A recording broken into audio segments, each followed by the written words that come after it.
Hello everyone, welcome back to my channel. If this is the first time you are joining us, I want to give you a genuinely warm welcome, because the story we are diving into today requires us to actually slow down and look closely at a detail that, on the surface, seems like a small fashion footnote, but which turns out to reveal something much more interesting about how Jimin has positioned himself within the highest tiers of global fashion journalism. And if you have been with this community for a while, you already know that we love these moments, the ones where the headline initially seems obvious, and then you read one paragraph deeper and discover that the actual story is something far more specific and far more impressive than you expected. So today we are talking about Jimin's appearance at the Dior Spring/Summer 2027 menswear show in Paris, and specifically about why one particular fashion publication made a point of explaining, in careful detail, that this time, the headlines around Jimin were not about what people usually expect them to be about. Please hit that like button, make sure you are subscribed, and let's walk through every layer of this story together. Let us start with the framing that makes this story so interesting in the first place, because the specific language used by the publication at the center of this story is doing a lot of work, and I think it deserves to be quoted carefully. No Manners magazine, a fashion-focused publication that has built a reputation for close, detail-oriented coverage of celebrity styling at major runway events, published a piece about Jimin's appearance at the latest Dior show, and the very first sentence sets up a contrast that the rest of the article then goes on to explain. The piece states that at this particular Dior show, Jimin made headlines for something other than sensual styling, or the hordes of fashion photographers who followed him upon his arrival at the Musée Nissim de Commando, the elegant Parisian mansion-turned-museum where the show was staged. I want you to notice exactly what that sentence is doing.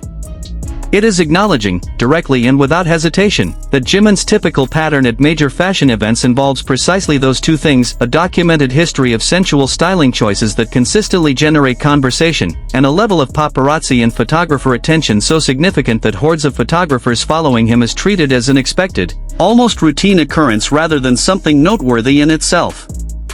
And then, having acknowledged that established pattern, the article pivots to say that on this particular day, something else entirely was the actual source of the headlines. So what was that something else? The attention, the article explains, focused on a blue velvet coat that gave Jimin's outfit what the publication specifically describes as a royal appearance, language chosen deliberately, because what made this coat genuinely remarkable had nothing to do with how it looked on Instagram and everything to do with where it came from and what it represented historically. The piece describes the coat as suitable for a period drama leading man, noting that it stood out specifically for its tailoring and its ornate detailing, gold scrolling foliate closures that extended past the waist, paired with matching decorative motifs repeated on the cuffs. This is, in other words, a garment built around genuine historical craftsmanship rather than simply contemporary red carpet flash.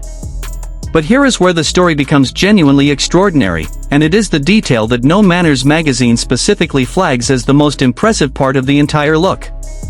The coat's inspiration, the article reveals, was a piece dating back to 1775, sourced from the Mark Wallace collection, a collection that the Victoria and Albert Museum, one of the most respected and most authoritative design and decorative arts institutions in the entire world, believes to be the largest private collection of historic menswear in the United Kingdom. As recently as 2024, that specific original 18th century piece was listed online as explicitly not for sale, underscoring just how rare, protected, and historically significant the actual source garment is. Let me make sure we sit with the full weight of that detail for a moment, because I think it is easy to read past a date like 1775 without fully processing what it represents. The year 1775 places the original garment squarely in the period of late 18th century European fashion, the era of powdered wigs, elaborate court dress, and the kind of richly embroidered menswear that defined aristocratic style across France and Britain in the years immediately preceding the French Revolution. This is not vintage in the casual sense that fashion journalists sometimes use the word to describe something from the 1990s or even the 1970s. This is a genuine historical artifact, more than 250 years old, belonging to a collection so significant and so comprehensive that one of the world's foremost museums of design has specifically credited it as the largest private archive of historic British menswear in existence. That is the lineage behind the coat Jimin wore to a Dior show in 2026.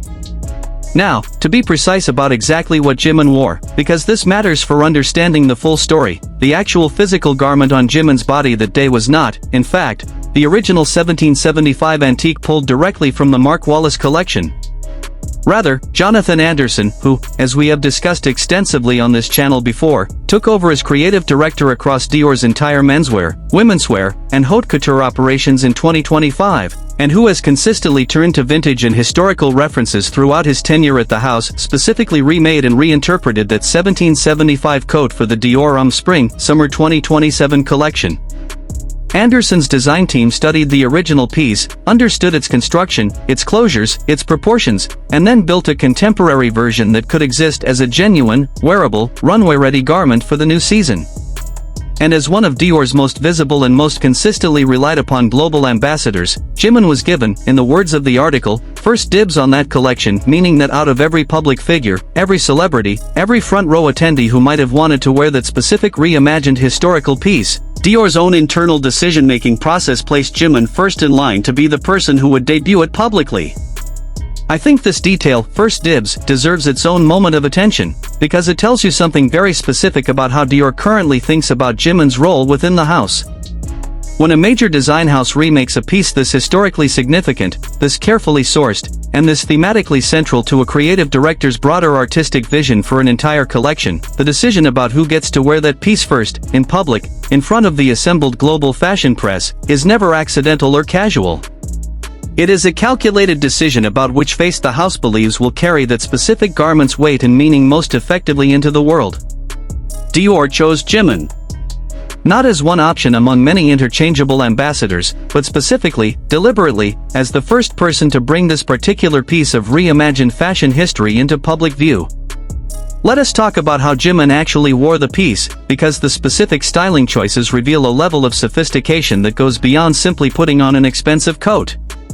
According to the detailed breakdown in the No Manners magazine piece, the singer wore a version of the 18th century coat that, despite its deep historical inspiration, channeled distinctly contemporary menswear sensibilities. The tailoring offered extra room in the sleeves and subtly widened the overall fit, a meaningful departure from the original, which, faithful to its era, featured a very slim cut with closely fitting sleeves throughout. The replica also did away with the original's contrasting interior lining, and added extra space at the cuffs specifically to let a folded detail stand out more prominently. These are not arbitrary alterations. They represent exactly the kind of thoughtful, era-bridging design work that allows a genuinely historical silhouette to feel wearable and relevant on a 2026 runway and on a 2026 front row, rather than reading as simple costume. And then, grounding the entire look firmly in the present, Jimin styled that blue velvet, 18th century inspired coat with thoroughly modern, almost deliberately casual fashion staples, a pair of paneled denim jeans, and a checkered green shirt. Think about the visual and conceptual tension built into that combination. A coat whose design lineage traces back 250 years, to a collection the Victoria and Albert Museum considers the most significant of its kind in Britain, worn over denim jeans and a casual plaid shirt. That juxtaposition, historical grandeur paired with everyday, contemporary basics, is precisely the kind of styling sophistication that serious fashion critics notice and write about, because it demonstrates an understanding of how to wear genuinely significant pieces without becoming a costume, how to let history and the present moment coexist within a single, coherent outfit. And the article adds one more detail that completes the picture. As many of the internet's current style icons have been doing lately, Jimin brought what the writer specifically calls main character energy through his hairstyling, a honey blonde take on what is currently one of the most popular and most discussed haircuts globally, the wolf cut, layered and textured in a way that completed the overall sense of a deliberately constructed, fully considered look rather than simply expensive clothing thrown together. Now let us widen the lens, because No Manners magazine's detailed breakdown of the coat's history was far from the only major media outlet paying close attention to Jimin's presence at this specific Dior show, and the sheer range and prestige of the publications covering him independently is itself a significant part of this story. Page 6, one of the most widely read and most closely watched entertainment and celebrity news sections in all of American media, included Jimin in its photo gallery and coverage of the Dior Menswear Spring/Summer 2027 show, placing him within a guest list and photo lineup that included figures like James Marsden, Pharrell Williams and his wife Helen Lazacan, and other major names from film, music, and entertainment. Just Jared, one of the most consistently influential entertainment news platforms covering celebrity fashion and red carpet moments for an American audience, ran its own coverage of the show specifically highlighting how many major celebrities turned out for the event, with Jimin's name and image featured prominently within that broader celebrity rundown.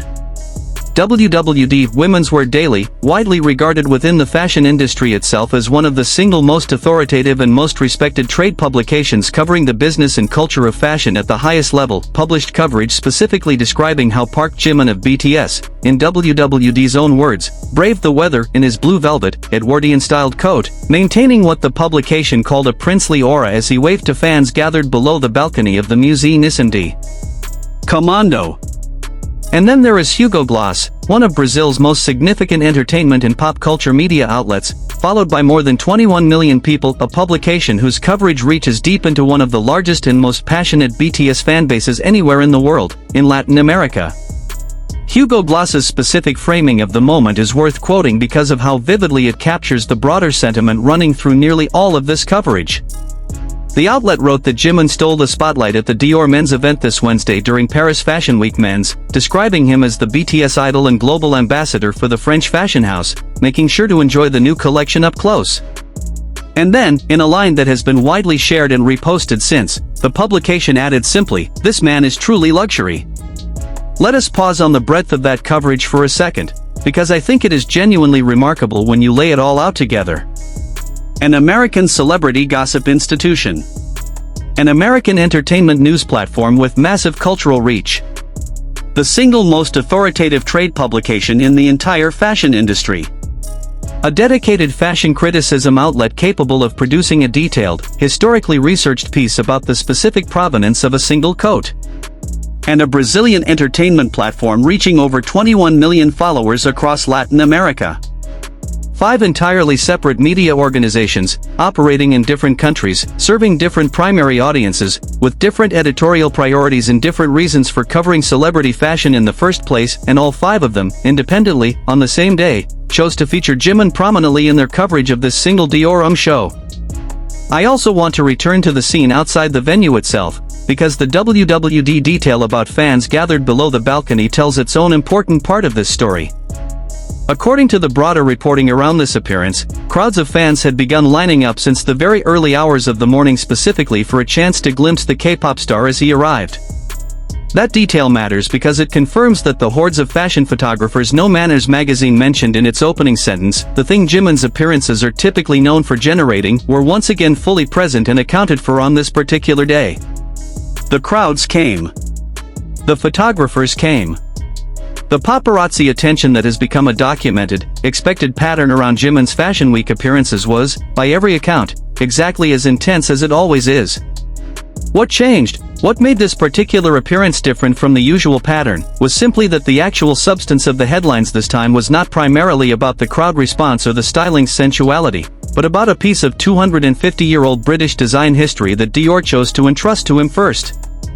I think there is something genuinely meaningful in that distinction, and it connects directly back to a story we discussed on this channel previously, about Jimin's Dior Prince title and the antique tailcoat he wore at the brand's Summer 2027 menswear show in a separate appearance. That earlier story and this current one share a clear, consistent pattern. Dior's design team, under Jonathan Anderson, repeatedly turning to genuine historical archives and museum-grade antique sourcing as creative inspiration, and repeatedly choosing Jimin, specifically, as the figure entrusted with bringing those historical references into the present moment in front of the world's fashion press. This is not a coincidence happening once. This is becoming a documented pattern across multiple seasons and multiple specific shows, and it tells you something very deliberate about how Dior's current creative leadership has come to think about Jimin's specific value to the house, not simply as someone who generates engagement and photographer attention, valuable as that undoubtedly is, but as someone the brand trusts to carry genuine historical and craft significance with the right combination of reverence and contemporary relevance.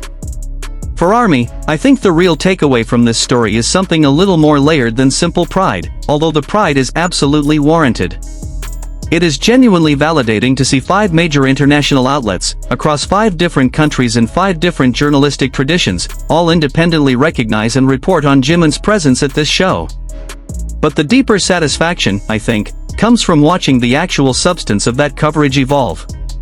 The pattern of headlines focused primarily on styling choices and crowd response has been, for years now, the default lens through which much of the mainstream press has covered Jimin's fashion appearances, and there is nothing wrong with that coverage, since the crowds and the styling have genuinely earned that attention. But what we are seeing now, with this specific No Manners magazine piece taking the time to research and explain a 250-year-old garments museum provenance, and with WWD specifically invoking the language of Edwardian tailoring and princely aura, is mainstream fashion journalism increasingly treating Jimin's specific styling choices as worthy of serious historical and craft-focused analysis, rather than simply documenting the spectacle of his arrival. That shift, from covering the crowd to covering the coat, so to speak, represents a meaningful evolution in how seriously international fashion media is willing to engage with the substance of what Jimin actually wears, rather than simply the reaction his presence generates. And it happens specifically because Dior, through Jonathan Anderson's continued and deepening creative partnership with Jimin, keeps giving the press genuinely substantive material to write about, antique-inspired pieces with documented museum lineage, garments tied to one of the largest historic menswear collections in Britain, styling choices sophisticated enough to bridge 250 years of design history with a pair of contemporary denim jeans. When the substance is that rich, serious fashion journalism responds to it with serious fashion journalism. And that is exactly what happened here, across 5 separate publications, on a single Wednesday afternoon in Paris. Thank you so much for watching this video all the way through. If learning about the real history behind that blue velvet coat surprised you as much as it surprised me when I first came across this story, please show some love with a thumbs up. It genuinely helps this channel grow and tells me you want more deep dives like this one. If you haven't subscribed yet, please hit that button right now, because we are going to keep tracking every single development in Jimin's continuing relationship with Dior and Jonathan Anderson as this incredible creative partnership keeps unfolding. Drop a comment below. Did you know that coat traced all the way back to 1775, and what do you think Dior and Jimin will bring to the world next? I read every single comment, and I genuinely love hearing your thoughts on these stories. Take care of yourselves, Army. I will see you in the next one.